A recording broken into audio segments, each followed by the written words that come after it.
And we are live. Welcome, everybody. Good to see you all joining us on this Tuesday afternoon. I think we've got a phenomenal webinar ahead of us on financial planning.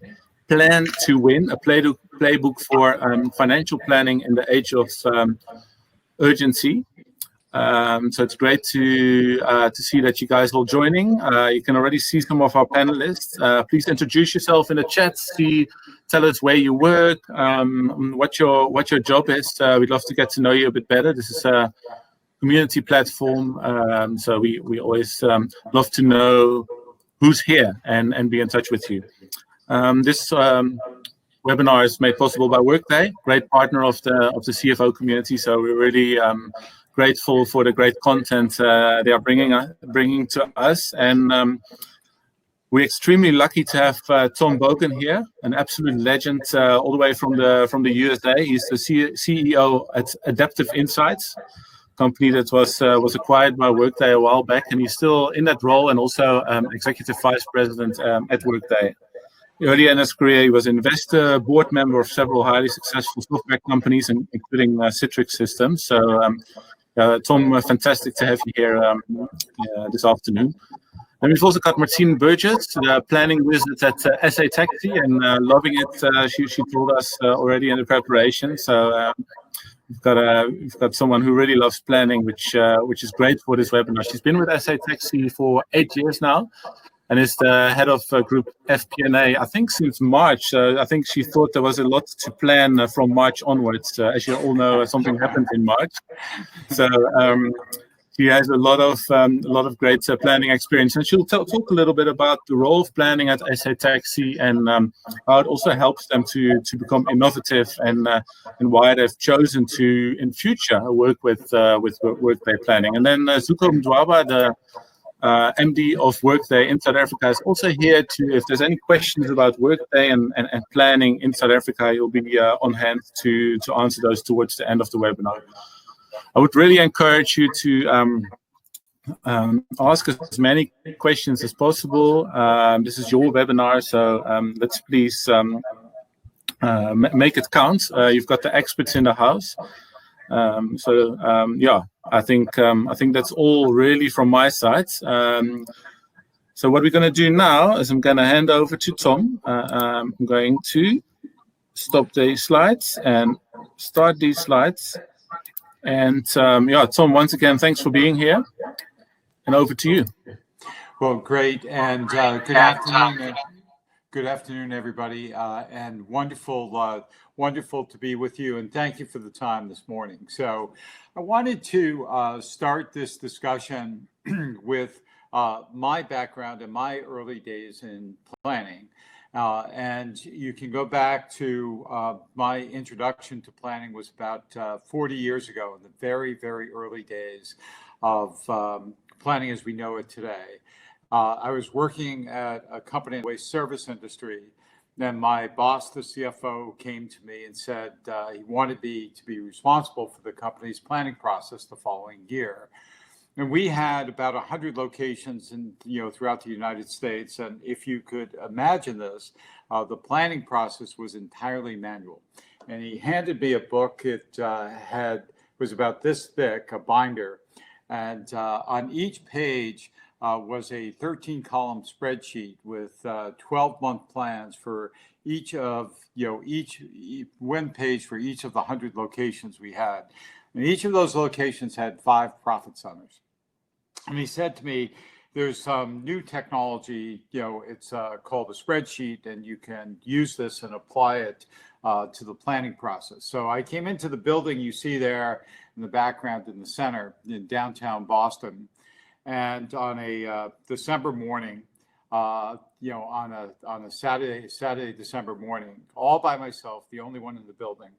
And I spent 10 to 12 hours teaching myself how to use an Apple II and the original spreadsheet called VisiCalc.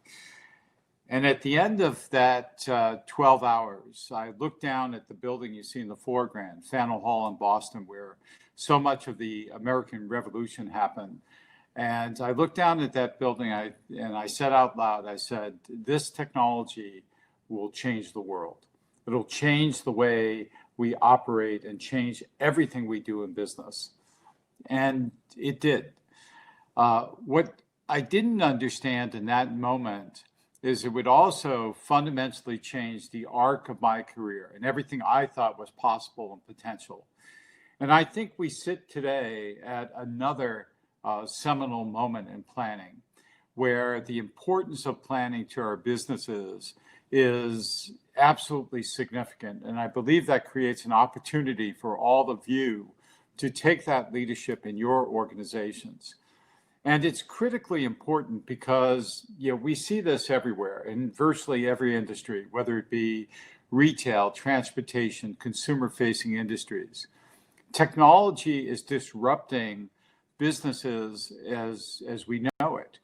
And so it becomes critically important that in our companies, in our organizations, we can adapt to that change. We can plan our businesses in a way that allow for technological and, as we've seen in 2020, other disruptions in our business. And in order to do that effectively, the key is agility. That planning really allows us to be more agile in our business, to have more optionality in the way we think about the alternatives for our business. We like to say that planning sits at the intersection of strategy and execution.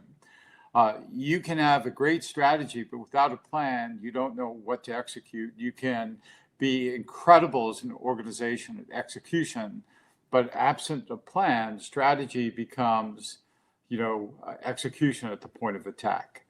So planning really is the key to enabling businesses to act in a more agile way, to allow us to make better decisions, and then to act on those decisions. But the reality for most companies, most organizations today, we have a very static planning process. I love this slide because when I share it with people, and by the way, including people at Microsoft, everybody can relate to this. So what's the reality for most organizations when they're doing planning today? It's spreadsheets everywhere. There may be a central financial plan that's either captured in a spreadsheet or perhaps captured in a legacy planning product, but it's disconnected from the logic and the business assumptions, the drivers, if you will, that form the inherent basis for that plan. And so for most companies, this is the reality. Spreadsheets everywhere, disconnected from each other. And the business logic sits in the various organizations. And there isn't a central point, a single source of truth that you can bring all those assumptions together, be able to use those in an effective way to plan your company, across your company in a holistic fashion. And that's a real challenge that we see for most companies as they're trying to adapt a more agile and a more modern planning process. So we think there are some keys, and this is based in my many years of working with companies doing planning, being responsible either as a board member or a financial executive inside companies. And we think there really are three keys that you should consider as you're developing your planning process. And the first would be that it's extremely important that you be able to collaborate across the organization with stakeholders in the various operating domains of your organization. It shouldn't just only be a finance-centric process, but should be one that you're collecting information across the entire company. We also believe that it's critical to have a continuous process. The days of episodic once-a-year planning process are really behind us because businesses are changing too fast. I love the fact that we have annual budgets, and that really was correlated to having a fiscal year, presenting a budget to a board. But the reality is that the underlying conditions in our businesses don't change just once a year. They change continuously. So having a process, and we think best practice is rolling forecasts. We see many organizations are doing either 18-month continuous rolling forecast or 3-year rolling forecast. We think that 3-year updated forecasts, maybe twice a year, maybe shorter time frames, next 4 quarters updated on a quarterly basis. We think that's an emerging best practice that we see across organizations, and we'd recommend that. And it's also critical to have comprehensive plans. That many organizations historically just planned the income statement. But we think it's also really critical to do balance sheet planning, cash flow planning, and also to understand the assumptions and the plans around key operating metrics and indicators, and building a comprehensive plan for your entire organization is really critical.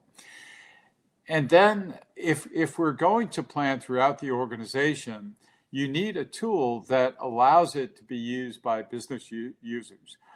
In many companies, there are finance ninjas, and probably many of you in the audience are those finance ninjas who can create these really sophisticated plans. I think best practice again would allow it to be accessed by business users, throughout the organization, so we can share that information. 2020, unprecedented change, whether it be business disruption, whether it be social disruption, and virtually every organization in the world has had to respond to the changes in your business. It's almost certain that whatever assumptions you had for your business at the beginning of this year, by the time it came to March, became absolutely irrelevant. We've seen the economic disruption throughout the world. In the first quarter, the U.S. GDP fell by over 5%.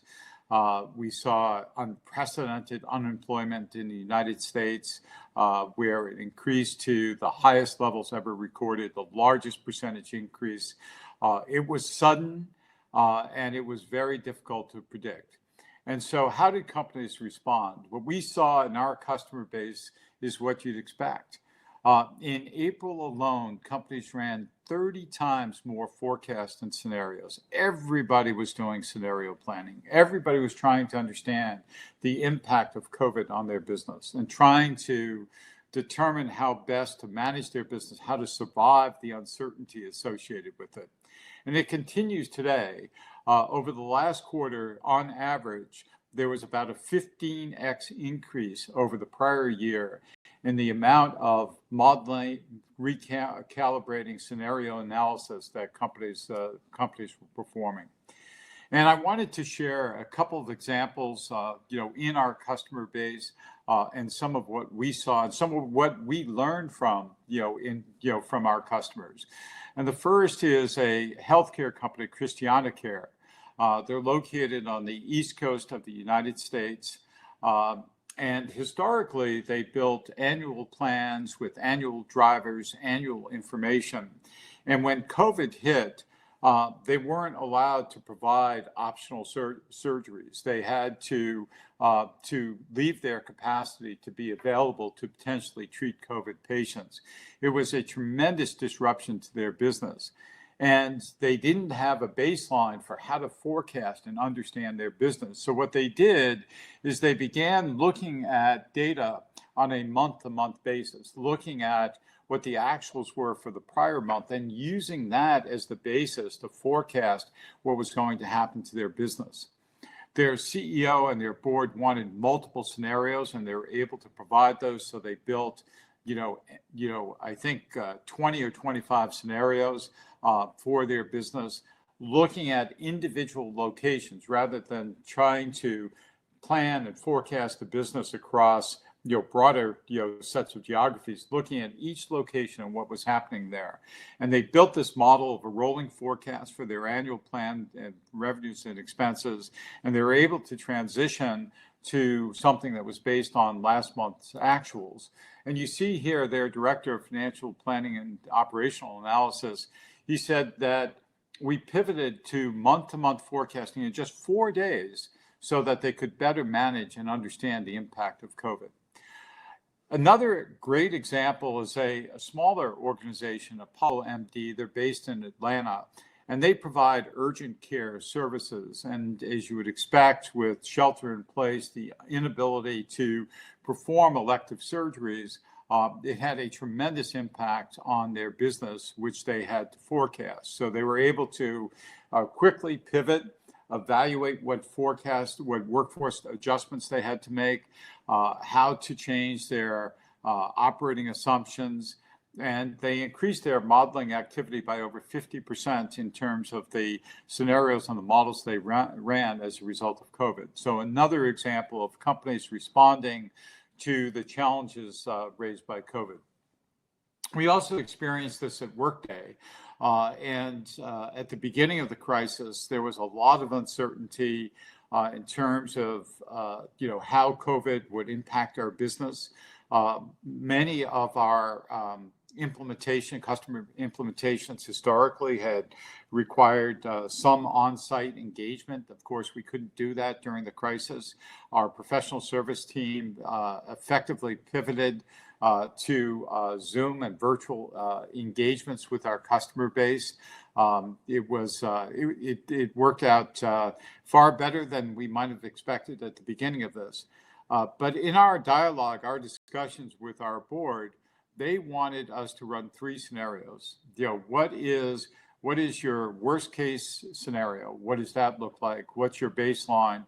And what's best case?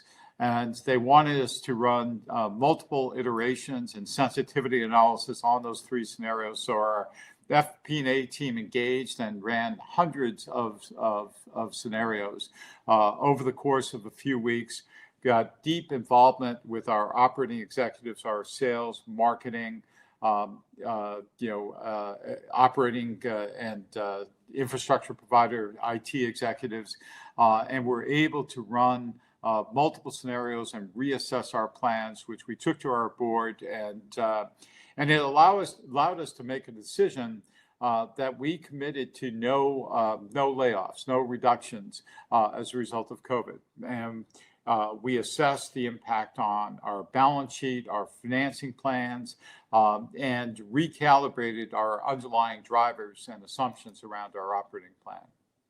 And that really points out the other tenet that we think is critical to modern planning and successful planning for your businesses. And that is to be able to do it on a company-wide basis, to engage the operating executives from your entire organizations in a rich and robust planning process. And here are some of the examples that we see organizations doing in addition to financial planning, whether it be sales, where companies are forecasting quota, capacity, demand, coverage, for their various sales workforce. They're doing territory planning and account planning and allocations using Workday's adaptive planning tool. Marketing, where we're forecasting pipeline, assumptions about demand gen activities and the success associated with those, as well as operational and IT planning. But probably the area that we've seen the biggest difference during COVID is around workforce planning. And it's more than headcount and costs, which we traditionally saw companies doing as they did their plans. But it really is about skills, location, diversity planning, allowing organizations to strategically think about what parts of the world or what parts of their geography they want to make investments, what areas they want to focus on, what skills do they need in the organization, and then particularly for companies that are impacted by gig economy workers, and that constitutes a portion of their workforce, whether it be ride sharing or other businesses like that. being able to look at those skills, how they would recruit those, how they would retain those. So workforce planning has certainly been an area that we've seen a lot of activity. And we're able to do some pretty cool things there, such as we're working on technology that allows us to take a requisition, a headcount that's planned as part of your workforce plan, automatically create requisitions in the HCM system. So we're really excited about some of the activity that we've seen there. And this view is also shared by Gartner. And Gartner, their prediction and their assumption is that by 2024, 70% of new financial planning and analysis projects will be what they call XP&A, which is extended planning across the entire organization, and just extended beyond the finance domain to integrate operating data and assumptions across the entire organization. And I'd love to share a couple of examples here. The first is a global beverage manufacturer. This is a company and a brand that you would know. They have they use Adaptive to do their planning around marketing use cases. They make multi-year commitments, either for sponsorships or programs that they're making multi-year commitments, and investments in various marketing programs. And they want to understand the return and the relative performance of those across their entire marketing spend. So they're using Adaptive to model those investments, to measure the returns against those, to be able to report on the performance of their various marketing programs. They've been a great partner. We've learned a lot from them in watching the way they've used Adaptive, and it's been a very successful partnership with them. Another company, you may be familiar with Jackson Family Wines and their Kendall Jackson brand. They have a very sophisticated business. And I know there's a great wine business in South Africa, and if you think about that industry, it really starts with farming and the planting of vineyards. And that, of course, takes several years. And then there's the harvesting of those vineyards, the production, and then the storage in both barrel and bottle, and finally distribution and sale ultimately to consumers of the beverages. And Jackson Family Wine uses us for operational use cases, and they model in their long-term demand planning across multiple brands and varietals. They have over 40 wineries around the world, including South Africa. And they roll up harvest forecasts from their 15,000 acres that they manage. And it allows them to make more effective decisions. And then you are able to measure those operating results and compare that to the information that they've created in their plans, and measure the effectiveness.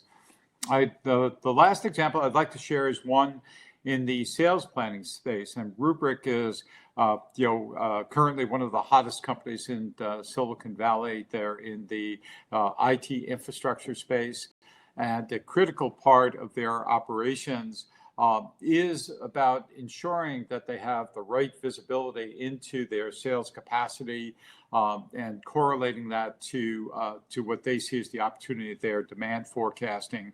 And the team at Rubrik has used Workday Adaptive Planning to help them automate that sales process, and then correlate that to the financial plan, so they have a single source of truth. So with that, I'd really like to close by sharing with you, my thoughts about what an incredible opportunity this is for you. And I think analogous to my experience some 40 years ago, where I had this amazing opportunity to be part of a technology and business transformation, and use that to provide advantages and opportunity for me in my career. I think you have that opportunity today. Adopting an active planning process, being able to create this single source of truth, and to connect that information so you have one holistic plan throughout the organization, engaging your operating executives in the creation of plans and the assumptions associated in those plans.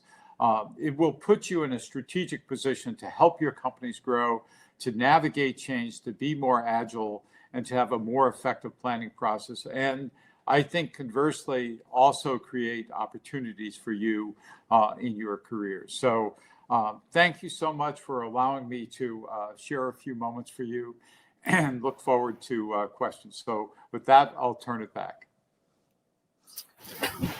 Thank you very much, Tom. I think that was fantastic and very practical as well with the examples from customers. And we're very fortunate that we have another customer in the house. I've quickly put the results to the poll up that we were running. Who's responsible for your planning? 61% said our accountants, and 38%, and I think there's a percent missing there. Most finance people will have spotted. 38% says our FP&A team. So we're going to hear from Martine now, who's the boss of one such FP&A team. So let me stop this slide presentation, and I'm going to stick yours on, Martine. And in the meantime, I just want to run another poll quickly. So just if you give me a sec, I'm just going to publish it and ask you the question first, Martine. How often has your organization had to replan for during the current financial year? Because quite a few things have happened, especially since you got into your current role in March. Yes, definitely. We officially do another forecast quarterly, which is pushed to monthly. But during COVID, I would say, 5 to 10 times, probably just since March. So that seems to be. Yeah, let's see what everyone else is going to say. Martine, we'd love to hear a little bit more about SA Taxi, how it all works, and what role planning plays, and what your thoughts are in terms of how to select the tool. So over to you. Great, thanks. Afternoon, everybody. Thanks for including me in this discussion. It's definitely something I'm very passionate about. As Joel said, thanks for the introduction. I head up the FP&A function at SA Taxi. And for anyone who's not familiar with that acronym, it stands for Financial Planning and Analysis. So in the SA Taxi context, we create the financial models that produce budgets and all the business plans for the various areas in the business and for all the different stakeholders that might be involved. I've been there for 8 years, and the business has almost tripled in size since I joined. So there's definitely been a significant amount of financial planning along the way. I'm going to just give an introduction to the business to help understand all the different dynamics and how they translate into planning, and how it creates a lot of need for integrated modeling. SA Taxi is a very unique business and very diverse. It was the first financial service provider to focus solely on the South African taxi industry, which is obviously a significant industry in the South African context. At its core, SA Taxi provides finance to the minibus taxis in the form of an asset-backed loan, the asset being the actual taxi, which is an income-generating asset. That's where the business started. Since then, it's evolved significantly, and it is now a fully vertically integrated business with many different service offerings. So as you can see here, the business has got 3 main pillars, being asset-backed lending, insurance, and auto parts. Asset-backed lending represents the finance portion, and within there's a number of different credit providers. They are also supported by a very sophisticated debt capital markets team who are responsible for sourcing the funding. And this is done across financial institutions, banks, asset managers, both locally and internationally. So there's a lot of funding stakeholders in that area. On the insurance side, we offer very bespoke products in terms of motor comprehensive and credit life and other value-added products. And again, very specific to the taxi industry. We provide that insurance to our finance book and then also to the open market for minibus taxis. The auto parts has a few different areas. The first being the refurbishment centers. There's a panel shop and a mechanical repair shop. So vehicles that are repossessed off the book because of non-performance then flow through into the refurbishment center, and then they are refinanced as a quality renewed vehicle. The refurbishment centers are also used for warranty repairs on the pre-owned vehicles and also for insurance repairs. We then branched out, and for the vehicles that were not in a condition to be fixed, they would be sent to the salvage shop. And what would happen there, the vehicle would be stripped for parts. That then led to the creation of a full CDC. So that now houses all these secondhand parts and also new parts which are sourced locally and internationally. And from that point, it's then the CDC's responsibility to distribute those parts to all of its various customers. And then a big loop again, the customers include Taxi Mart Refurbishment Center, as well as external panel shops, which are affiliated to insurance or work with insurance to do insurance repairs, as well as our retail store. We've got a big superstore that contains all of these parts to sell to the public. Then overlaying all of this, we've got a lot of data. We've got telematics devices in all of the vehicles. So that provides a lot of information about location, driver behavior, and kilometers traveled. We use that in a lot of the decision making and in the credit granting decisions. And then on top of that, we also have a rewards program. So there we try to find partners that are very relevant to the industry. And at the moment, we have offerings such as fuel and tire rewards. So the combination of all of these businesses is what contributes to the success of SA Taxi. As you can see, there's a lot of different businesses and a lot of interactions between all of them that need to be considered in the modeling. So where our role fits in. SA Taxi, as well as the shareholders' transaction capital, have always believed in the importance of having good planning and financial forecasting. So they invest in the right people and a very specific team to focus purely on that role. So although we fit within finance, and we work a lot together with them, but it is seen as a separate group of people. Our team is relatively small, but it's made up of a lot of specialist skills. We've got backgrounds ranging from actuarial studies to maths, chartered accounting, and CFA, and especially applying it in a business like SA Taxi, you can then apply the correct skill to whichever business it applies to. As an example, something like modeling credit impairment would take a lot of complicated maths and statistical work, whereas some of the other businesses might not be as mathematically technical, but they might require a better understanding of the integration within the business. So having that diverse range of skills, I think, is a big benefit. The team likes to be positioned as a strategic business partner.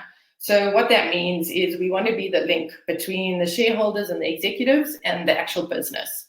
So it's our responsibility to go and work with all various heads of the departments and understand how the businesses work and work with the people who are actually doing the operational jobs. Because if you don't understand how the business is actually working, you're not going to be able to translate it into a financial model effectively.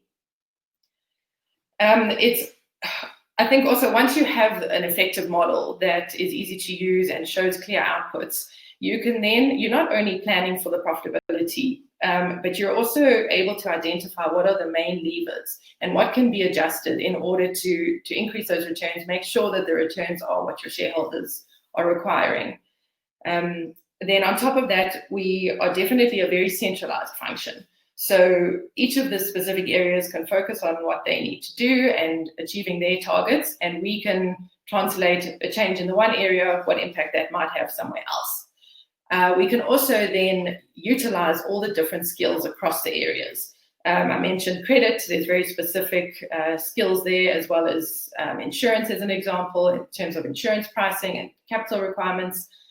So when it comes to something like budget time, we bring in all the resources. It's not limited to our team. We work closely with finance because they obviously have the best knowledge of what's actually been happening, looking at trends, and we form a broader team to contribute and to come up with an effective budget going forward. We also then work with all the other reporting teams, so the MI, Management Information, Innovation and Insights, and make sure that all the reporting post-budget is consistent. A bit of echo there, I'm not sure if, thanks. So on that point, then, it's not good enough to just do a budget. There has to be consistent variance analysis. So every month, we sit and we go through every line together with finance, and we understand exactly why there have been variances. And the reason for that is to identify where operations is not performing or is overperforming, and where we should be doing more of what's happened. So then, in order to make sure that all the metrics are correct and you're communicating the correct KPIs, we work with all those reporting teams as well. And then the final point here is just to talk to innovation. SA Taxi is definitely a very innovative business and promotes that. But having a financial model that can actually explain what the financial impact will be facilitates that innovation to go ahead and to start trying new business plans, knowing what the potential impacts could be, and then obviously monitoring it again going forward. Okay, so building a tool, I think it's a bit of a continuous life cycle in terms of building a financial model, and it's something I've also learned over time. You're never going to have one model that you click a button and it works forever. Technology is evolving, and obviously the businesses are evolving. So I think what you need to focus on is rather looking at which elements of the process you can automate or make quicker, and spend less time on tasks that are repetitive, and rather try and improve the whole process by doing that. The type of model or the tool definitely depends on the complexity of the business and the size. But as a general rule, I think simpler is better. There isn't a need to add complexity to a model just for the sake of it. So add as much as you need to get accurate results, but make sure that it can still be broken down into the elements that actually make up that number from operations. Otherwise, it's very hard to drive the operations through the forecasting. Then there's always the debate between in-house versus consultants. Consultants definitely add a lot of benefit in terms of additional skill and capacity. But when going that route, just make sure that the scope and the timelines are all very well defined. A very thorough blueprint workshop time is very important, and be involved. You are going to know your business best, so don't be afraid to spend a lot of time with them and get feedback at regular intervals to make sure that the outputs that are being produced are what you had in mind, and that there isn't a miscommunication that's causing that output to not be sufficient. Then I think the importance of integration and technology is vitally important. We spend a lot of time trying to think about the best way to model something, and obviously looking at the results, but not necessarily on the inputs. And then it comes to forecast time, and it's done a little bit manually sometimes. So that's something we've definitely focused on now with this project. Then splitting between independent and collaborative. I think resources can be allocated in terms of independent tasks. They can also then be done in parallel. Collaborative items need maybe more senior resources involved in order to understand the integration across the business, and also talk to more senior stakeholders. The last thing there then is just to bring all the stakeholders along. So make sure that your management are happy with the decision. It might require some selling from the technical people, but make sure that they believe in it, and then bring along everybody else that's going to be using the tool, so that once it's ready, everybody knows how to use it, they're familiar with it, and the business can get started right away. And then the big one, Excel versus system. We have had many debates about this at SA Taxi and over the years. And Excel is great, it works, and it definitely can produce good results for budgeting and forecasting. But I think everybody's quite well aware of the shortcomings. There can be human error, links between sheets can break, there's a version control problem. So that's why we decided we're getting very big. Everybody wants quicker and more detailed forecasts, so let's have a look. But it was not a quick decision. I think we looked for about 6 months. We did our research. So first we met with all the different system providers, and then we also met with a whole lot of implementation partners, because I think they are just as important when implementing something new like this. The first rule for us was full ownership. We needed something that would be handed over to us with us already knowing how to use it, we'd be able to change it and add new models, because every business is changing all the time now. So there's no kind of black box solution. So that did kind of set aside some of the systems, just because a lot of them, or some of them, can be quite cumbersome in the back end programming. Then the whole point of this was to improve the sophistication of the team. So we needed to kind of limit the time on the mundane repetitive tasks and provide time to focus more on analysis, more frequent forecasting that Tom also spoke about. It's at least monthly, even probably more often now with COVID and going forward. So we were battling to get there with the current framework. And then cost is always a consideration. Investing in forecasting software is not an extremely huge investment, but they do range quite a lot. So here, I think I can just say that if you're going to go with a more expensive tool, make sure that the additional benefits that you're getting are going to be used, because some of them do have more complicated calculations, etc. So just see what fits your business. What was also very useful is talking to people in the market. So we spoke to a lot of different companies. We spoke to CFOs, and then we also spoke to people that were actually using the software. And some of the things that stood out for me, well, everybody spoke about the integration. So making sure it links into, we're very lucky we have a great data warehouse in-house. So it can get a lot of the operational KPIs and measures from there, and then also into your ERP system, so that your full GL framework is all identical and it can pull in actuals, match it to your forecast. It saves a lot of time. The look and feel is something that people spoke about. If you hand over something to business that looks like the back end of a fancy development tool, it's going to be quite intimidating. So something that has a look like Excel, you can see the formulas quite easily. I think it'll be adapted a lot easier. And then the reporting is something that's really very important. Your executives are not going to be looking at the modeling side. They're going to be looking at the results. It's one of the big benefits of having a tool like this, because you're taking away that whole key man dependency on the FP&A team to manage their Excel and then report to all the various shareholders. It creates the results in a database. You can create cubes or pivots and really have it defined differently for every different user. And also, if people want to get more involved, they can play around and create their own views. You can pull in different versions, different comparisons, different breakdowns of cost centers. It's something that becomes so easy, which actually took a lot of time previously.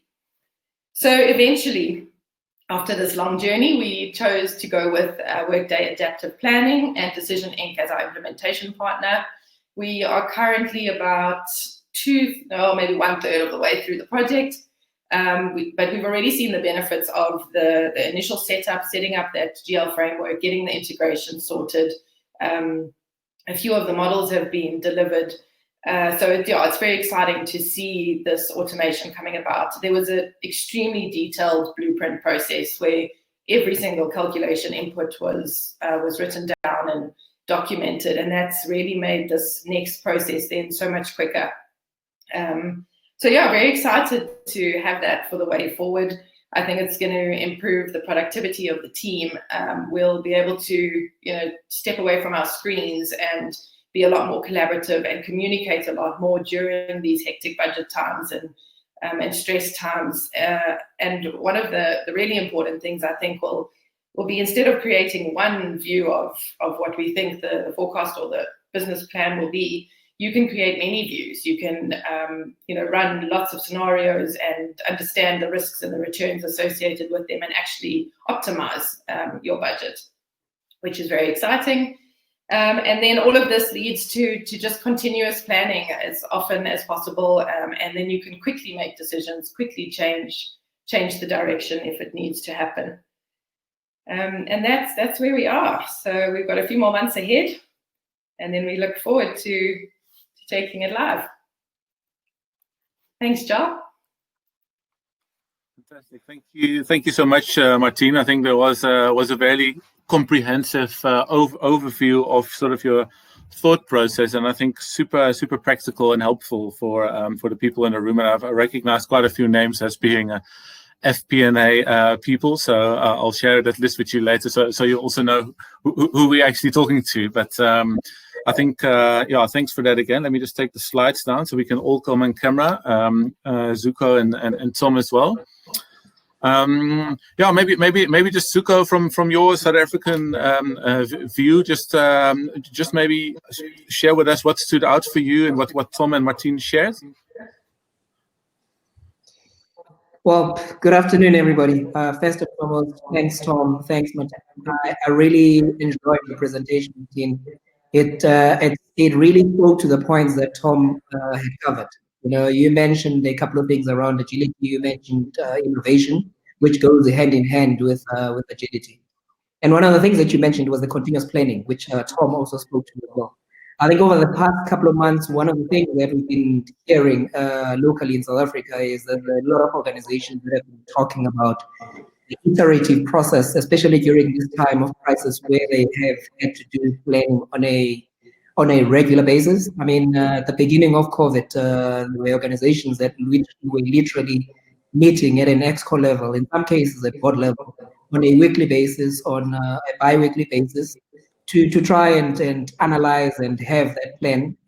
We strongly believe that all organizations, doesn't matter what you do, wherever you are, planning is at the core of everything that you do, and you have to execute the plan and be able to analyze and go through the process again of trying to improve or learn from the strategy that you are working on. So definitely resonates with everything that we're hearing out there in the market in South Africa. Thanks to both of you.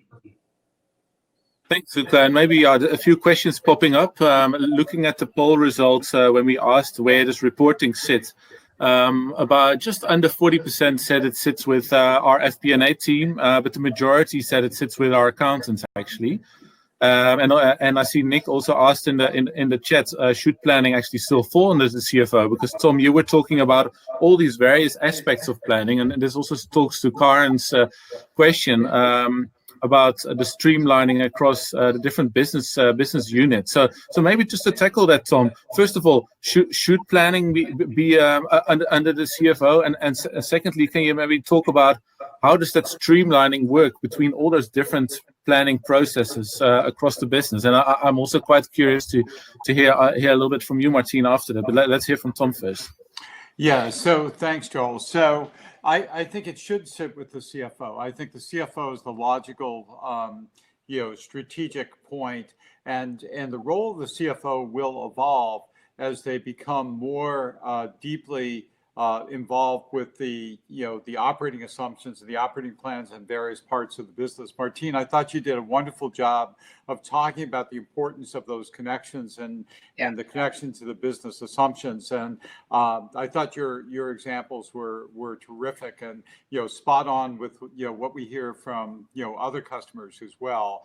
And the importance of establishing those connections. And I think it's an opportunity for finance teams and the CFO to play a more strategic role in the company, to be the connection, the coordination point for plans. And as we think about planning changing in two dimensions, one, having those rich operating assumptions, and the point, Martine, you made is exactly right about the disconnected spreadsheets. That's exactly what we hear, where there's broken links or logic that's broken or errors. In fact, in the United States, I can think of 3 instances in the last year where public companies either missed or had to revise guidance because of spreadsheet errors. And of course, that's something we never want to happen. So I think having that with the CFO is important and strategic. And it, again, affords an opportunity to work with other parts of the organization in a strategic fashion. Yeah. That's the theory, Martine. How is it easy to work with all the business units together, or I suppose that is basically why you're on this trajectory. Can you comment on that? Yeah, exactly. I mean, firstly, just to comment on the CFO point, I think the reality is that the CFO role has definitely evolved and will continue. So it's no longer just the account. It is a kind of a path between CFO, CIO. So I personally actually have worked under different areas over the years, and I think it definitely does fit in finance. There's a huge benefit to being very close to finance and involving the reporting team in the forecasts. I find it's a very good balance. And then, yeah, so exactly, across the business, we do okay. I mean, we're a very close team, and we do try to make sure everyone's aligned. But the fact that all the assumptions are going to be in one shared place, that's obviously the first prize. Right. Everyone's got the exact same inputs. Exactly. The other poll that we asked was, and you already responded, Martine, so we know your answer. How often has your organization replanned for the current financial year? And Martine said sort of 5 to 10 times. 13% also said 5 to 10 times, and then not at all and more than 10 times is negligible. By far, the majority said 2 to 5 times, 63%, and 16% said only once. That seems to be much lower than the numbers that you presented, Tom. Do you think people maybe underestimate what they've been busy with, or could it be different per geography? What is your analysis? Well, I think it's different. I think it's different depending on the organization and what your needs are. The other thing is that for many organizations, planning takes place in the various business units. So there may be a more frequent cadence in the business units or in a portion of the business where perhaps they're planning more frequently. The data that we see, kind of aggregates all the planning that's happening in a company, not just at the top level, board level reporting, planning, but everything that's happening, whether it be an operating plan for a sales function or a marketing function, or maybe a portion of the business. So, and I think that was particularly pronounced at the beginning of COVID, because there was so much uncertainty around our business assumptions, around our models. I think it just required companies to plan more frequently. Thanks. It's another important point that I want to hear from you both about. But Martine, you brought it up when we were preparing. Is that you're so passionate about planning because it allows innovation within your company? Is what you told me. Can you talk a little bit to that point? Because how does your planning allow your company to be more innovative? Yeah, sure. As I said, I think right up from transaction capital down, they definitely push on innovation a lot, and that's how we've grown from a little circle of finance to all of these other business areas. But you're not going to take the leap of faith until you can actually see what you expect to get out of that business. And it doesn't always mean that your plan is going to be 100% perfect. It just means that you have a starting point, you have certain measurables that you want to meet, and you can quickly change things if that's not happening. So the salvage business, as an example, as opposed to giving a vehicle to a third party compared to internal, it's not as easy as that, because you obviously need a building, or you need the lifts to hoist the vehicles, etc. So you have to factor all of those things in, compare the two, and then make a decision whether to go ahead. Tom, any comments on innovation? Yeah, I think innovation, there is an opportunity for companies to be more innovative. And what I would encourage everybody to do is to participate with your operating leaders to understand what's important to them. And I think that by delivering, a unified planning system, it allows companies to think differently, because you get to see the connections between the various parts of the business. And I think that inherently drives innovation. I think also, when we run different scenarios and we think about what the impacts on our business are, it creates more thought, more innovation inside our teams. And I think particularly in a year like this year, we're all challenged to think about how to do things differently, how to be innovative, how to work differently, how to connect with each other differently. Perhaps to do a webinar rather than a live presentation, for example. Yeah. Thanks. Zuko, obviously Adaptive Insights already existed in South Africa and has now become part of Workday. I think maybe some people in the audience will find it interesting to just know from your perspective, like how that is going, how obviously Martine spoke about Decision Inc. as one of the implementation partners, but how big is Adaptive Insights in South Africa, and what are the plans?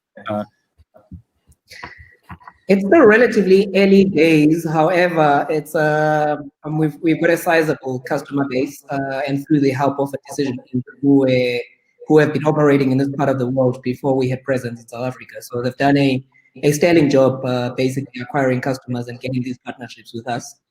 But in terms of planning is a core part of what we do within Workday. So it is, as I've mentioned already, that when you look at organizations, how they run, planning is the core, and then you'd have to execute on that and analyze. So it is a fundamental part of what, as an organization, of what we're trying to do to help companies out there to be agile. That may be Tom, a last question for you. Obviously, Martine is very passionate about planning, but she is one of the people who reports to the CFO. And all those other people that report to the CFO are equally passionate about what they do. How can Martine get her agenda on the top of the CFO's agenda? Do you have any views on that? Yeah, I think whether it be the CFO or the CEO or the operating leadership of the company, I think that the senior people in organizations are concerned about strategic issues and the decisions that they can make and the way it impacts the performance of the business, their position in the market, the competitive position. And I think by leading the planning process, you can bring those issues forward in a highly strategic way for the CFO. The data, and I think this was a Heidrick and Struggles research. The data says that most CFOs today are coming from the finance and the FP&A domain. And where traditionally maybe they came a little bit more from the accounting side. And I think it points to the evolving role of the CFO in organizations. So I think whenever you can engage on strategic issues and transformational issues, that's an opportunity, whether it be your board, your CEO, or your CFO, it's an opportunity to get mind share. Thanks very much. Martine, any last thoughts? Well, on that, yeah, it is tricky, but I think there's when it comes to budgeting, forecasting, or COVID, the CFO likes to spend a lot of time with our team. I don't have to worry about that. No, I think that's it. I think I hope we can educate a lot of other companies, and even like down to student level. I didn't really know about these kind of roles, especially studying something like math. You don't realize how involved in business you can be. So yeah, it's a really great place to be, working with a lot of smart, high-performing people. So yeah, great. I'm very excited.